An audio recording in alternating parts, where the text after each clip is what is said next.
And in first place with a winning 3 points, it's this week's winner, Jeremy Hardy.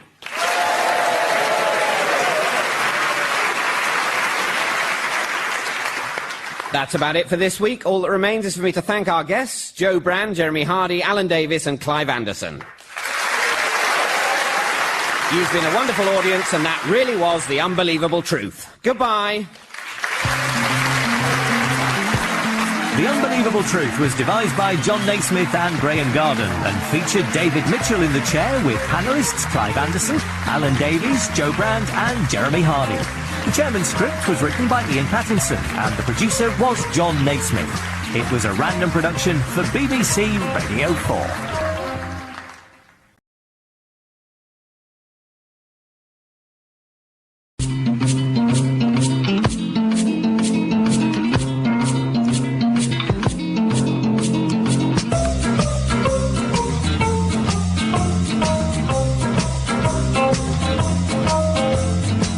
We present The Unbelievable Truth, the panel game built on truth and lies. In the chair, please welcome David Mitchell.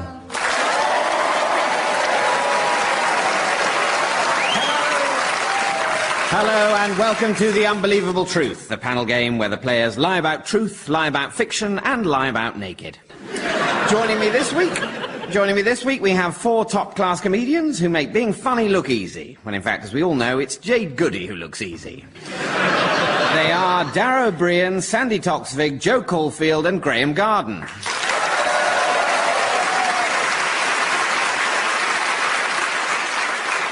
The game couldn't be much simpler. Each of the panel presents a short talk on a certain subject which should be largely fictional. However, each has been supplied with 5 items of unlikely but true information which they should attempt to smuggle past their opponents in order to win points.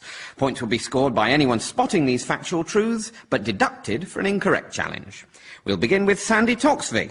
Sandy, your subject is George W. Bush, the 43rd and current President of the United States of America.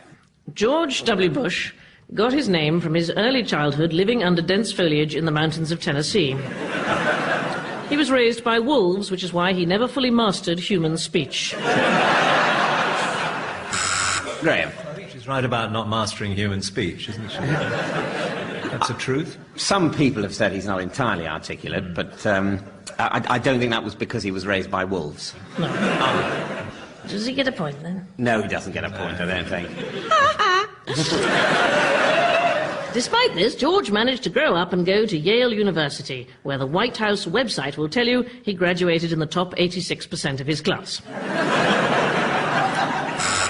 Dara. Depressingly, for Yale University, he did go to Yale University, didn't he? He did indeed, And yes. It does say on the website that George graduated in the top 86% of his class. So, That is the truth.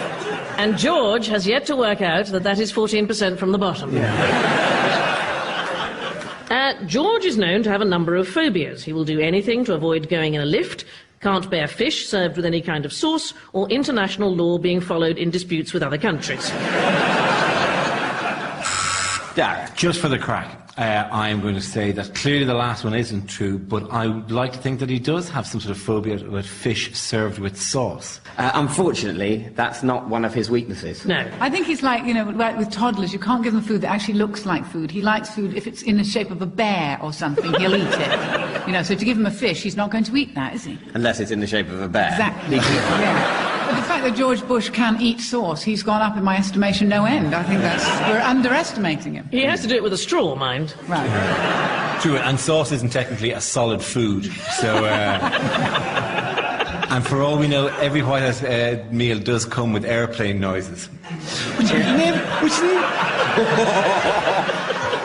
Which actually never made sense if you think of it, because, okay, obviously, I understand the train is going into the tunnel, or the car, vroom, vroom, vroom, vroom, vroom, but who flies an airplane into a tunnel? I think it's every child has a fantasy about being a sort of vehicle-eating monster. It's everyone wants to be King Kong. It's like, have you ever eaten whitebait? It's sort of like having genocide on a plate. Fantastic. Whole family on one fork. Somewhere. The man from the White-Based Marketing Institute is scribbling that out. It's brilliant.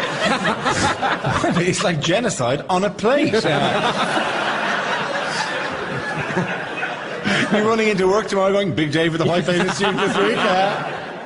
You might not think the leader of the free world has time for a hobby, but because George doesn't pay attention in meetings, he has time to collect autographed baseballs. He has 250 in his collection, making him the president with the most balls ever. George also has a passion for the history of the American Indian, and he has a large picture of Chief Guantanamo on the Oval Office wall. Guantanamo was a chief famous for his